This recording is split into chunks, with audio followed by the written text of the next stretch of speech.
Yang kedua, alasan ini hanya mengada-ada doang.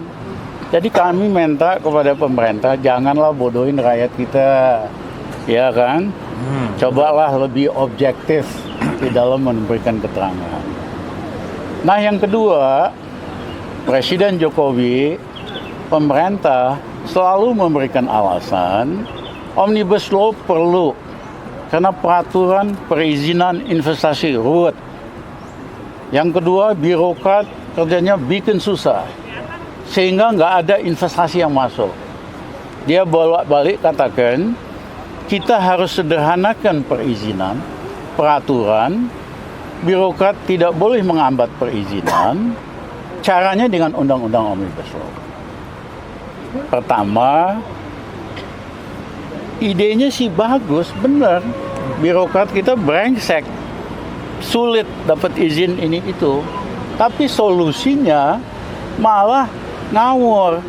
Solusinya undang-undang Omnibus Law, tebal undang-undangnya 1000 halaman. Penjelasannya 500 halaman.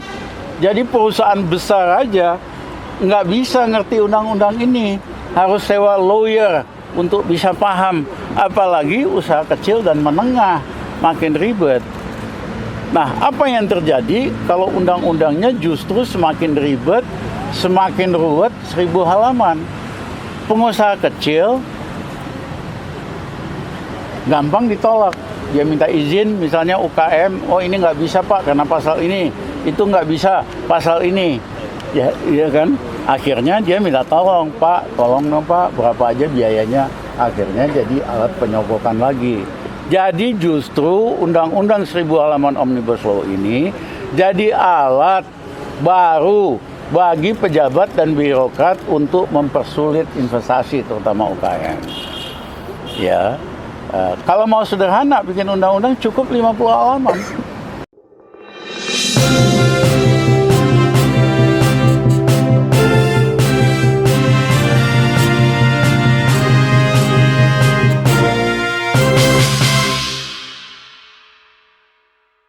Assalamualaikum warahmatullahi wabarakatuh. Waalaikumsalam raya dimanapun berada. Kali ini kita sedang berada di Gedung MK. Dan Yel. Hidup buruh! Hidup! Oke teman-teman, kita mau doorstop to press conference. Kita barusan sidang dan menghadirkan ahli Dr. Rizal Ramli. Dan intinya kita berkeyakinan bahwa Presiden yang menyatakan ada kegentingan memaksa adalah kebohongan besar. Ya, ini adalah kebohongan besar sehingga lahirnya Perpu. Karena itu kita buktikan di sidang ini bahwa kebohongan itu harus dihentikan dengan cara dibatalkannya undang-undang karena proses dari Perpu itu adalah semua yang salah lah. Jadi kegentingan memaksa adalah bohong besar dan tadi dinyatakan oleh Dr. Rizal Ramli demikian ada di sidang. Silakan langsung mungkin bisa bertanya kepada Dr. Rizal Ramli. Terima kasih. Bang Rizal, silakan. Jadi tadi, ayo langsung aja nggak apa-apa. Nah itu. ya, Maju aja bang, dikit bang. Ya.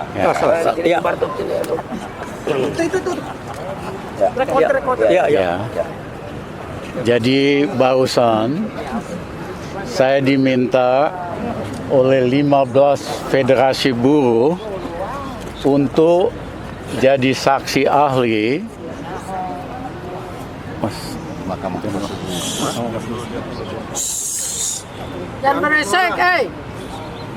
Untuk jadi saksi ahli judicial review tentang undang-undang Omnibus Law. Sebagai pembukaan, saya katakan di depan hakim, saya tahun 2019 pernah juga jadi saksi ahli atas nama Muhammadiyah dan tokoh-tokoh masyarakat untuk meminta pembatalan dari Undang-Undang Minerba yang merugikan rakyat dan bangsa kita. Pada waktu itu, permohonan kami disetujui, disepakati oleh hakim-hakim konstitusi undang-undang Minervanya dibatalkan. Nah, kami optimis kali ini dengan kehadiran kami, Mahkamah Konstitusi akan membuka hati dan pikirannya untuk kembali membatalkan Undang-Undang Omnibus Law. Tadi situ kami jelaskan, pemerintah menggunakan alasan perlu Undang-Undang Omnibus Law karena ekonomi lagi genting, yaitu ada COVID dan sebagainya, sehingga perlu ada undang-undang. Kami jelaskan alasan pemerintah bahwa ekonomi lagi genting itu tidak benar. Karena pertumbuhan ekonomi dari tahun 2020 sampai 2002 itu 4,5 sampai 5%. Itu nggak genting. Ekonomi genting kalau pertumbuhan ekonomi negatif. Seperti tahun 98, ekonomi anjlok minus 12,7%. Ekonomi genting kalau ada krisis moneter. Misalnya rupiah anjlok hari ini dari 15.000 ke 20.000. Atau ekonomi genting jika kondisi fiskal betul-betul rontok karena pengeluaran lebih gede dari penerimaan. Nah, dari 3 sudut pengertian krisis dan genting, nggak ada itu pemerintah Jokowi ngasal di dalam memberikan alasan kegentingan.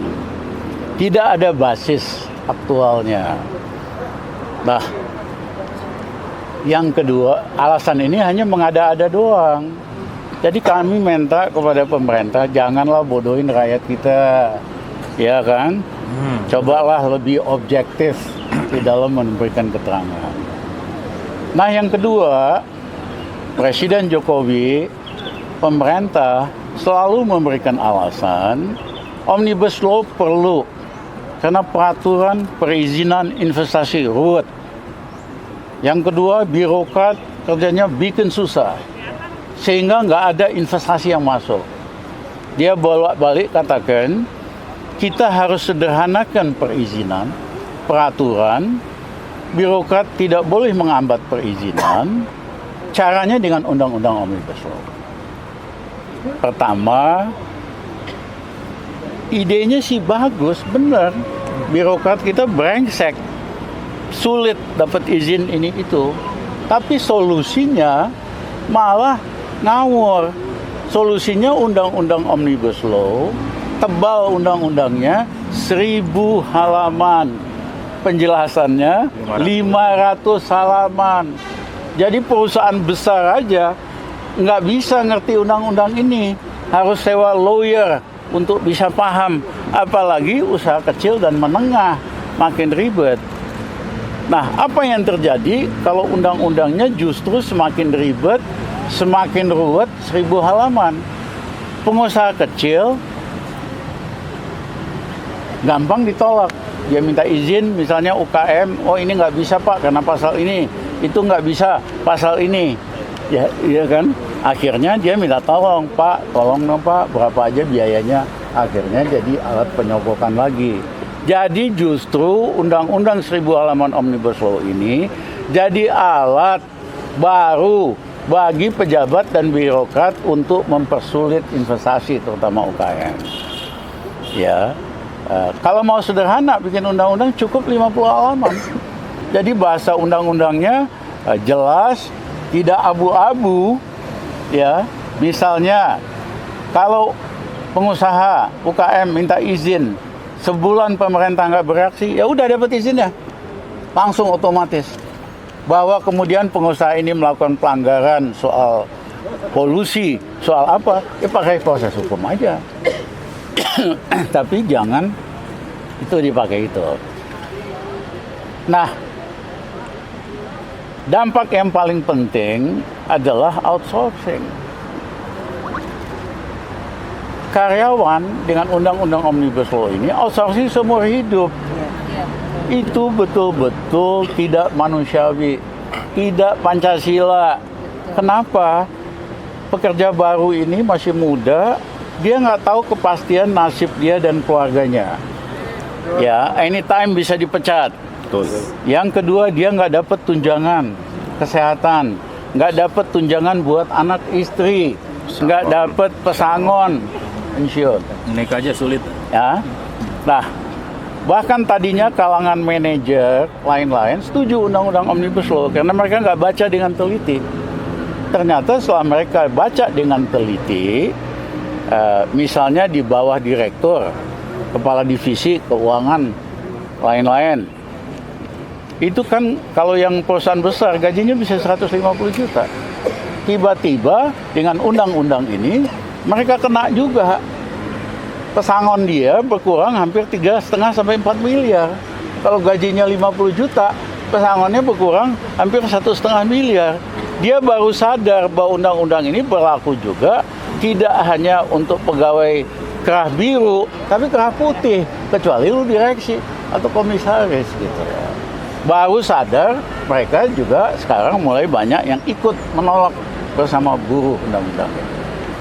Nah, karyawan itu kejam sekali. Zaman Belanda dulu ada undang-undang yang betul-betul quote-unquote memperbudak pekerja pribumi zaman penjajahan. Nggak punya hak, nggak punya apa, dan sebagainya. Itulah kenapa undang-undang perburuan Belanda itu ditolak oleh Muhammad Tamrin di Volkskrant di Jakarta. Karena dia tahu ini penjajahan manusia. Perbudakan, dia pakai istilah perbudakan. Nah, ini diulangi lagi oleh pemerintah Jokowi mengizinkan undang-undang yang pada dasarnya perbudakan. Ya, harusnya outsourcing itu 3 bulan aja buat tes pegawai. Habis itu pegawai tetap gitu. Kok bisa di negara yang ngaku Pancasila, negara yang mengaku Undang-Undang Dasar 45 mengizinkan undang-undang perburuhan yang sifatnya itu perbudakan. Itu yang kami lawan. Nah, pertanyaan yang lain adalah banyak negara yang investasinya besar sekali, lebih banyak daripada ke Indonesia, ke Vietnam, ke Thailand, kagak pakai Omni Law tuh. Iya kan? Saya Rizal Ramli waktu Menko Gus Dur tahun 2021, ekonomi tadinya minus 3,5%. Saya naikin dalam 21 bulan jadi 4,5%. Kagak pakai omni-omnian. Ya. Sederhana, kita naikin pompa daya beli rakyat. Misalnya PNS, pegawai negeri, ABRI, sipil, kita naikin gajinya 125% dalam 21 bulan. Dia punya uang, dia belanja, akhirnya sektor retail hidup. Kami naikin harga pembelian gabah sehingga petani Indonesia semangat naikin produksi beras. 2,5 tahun pemerintahan Gus Dur kagak ada import beras sama sekali. Upah buruh dinaikin. Hah? Upah buruh juga dinaikin. Ya, jadi Potong. banyak cara untuk menggerakkan ekonomi. Kagak usah pakai undang-undang Omnibus Law. Abal-abal ini kan abal-abal. Cabut Omnibus Ya. Law. Nah, satu lagi di dalam undang-undang itu Omnibus Law diseludupkanlah undang-undang mineral. Nah, ini bangsatnya. Harusnya pemegang konsesi tambang di Indonesia kalau udah 30 tahun harus diserahkan kembalikan ke negara. Nah, mereka nggak mau oligarki ini. Caranya mereka nyogok pejabat DPR supaya nyeludupkan dalam undang-undang Omnibus Law. Itu dagingnya, di mana ada perpanjangan konsesi otomatis 2 kali 10 tahun, 20 tahun. Makanya mereka all out. Ya, Jokowi ditolak DPR, ajukan lagi, ajukan Perpu, ditolak, ajukan lagi. Ini taipan-taipan oligarki di belakang pertambangan yang main. Ya kan? Nah, ini sangat merugikan bangsa kita. Zaman Pak Harto, 85% dari anggaran APBN kita berasal dari sektor oil and gas. Karena sistemnya itu kontraktornya swasta.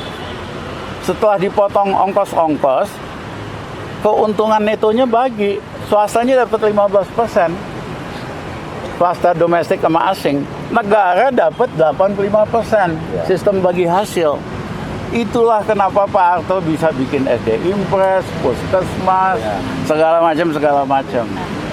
Nah hari ini migas sudah turun, harusnya kan tambangnya makin hebat, pengusahanya makin kaya, malah nggak bayar pajak, ya dibebaskan dari tax holiday, sehingga yang masuk ke kantong negara itu sedikit sekali. Ya, nah kita minta undang-undang ini dibatalkan. Cabut. Buktinya apa? Sejak ini undang-undang kagak ada investasi yang masuk di sektor manufaktur. Semua masuk di bidang pertambangan doang. Kalau ini betul-betul undangnya bagus, pasti banyak dong investasi di dalam bidang servis, jasa, industri. Kagak ada tuh.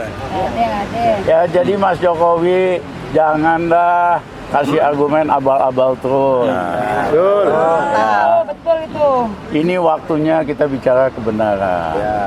Ya, mumpung Mas bentar lagi berhenti, batalinlah undang-undang Omnibus. Terima kasih. Ya. Ada pertanyaan? Silakan. Kalau cukup. Sangat gamblang. Hidup Pak Rizal! Aliansi Aksi Sejuta Buruh! Bangkit! Lawan! Aliansi Aksi Sejuta Buruh! Bangkit! Bergerak! Hancurkan tirani! Lawan! Hidup buruh! Hidup! Hidup buruh! Hidup!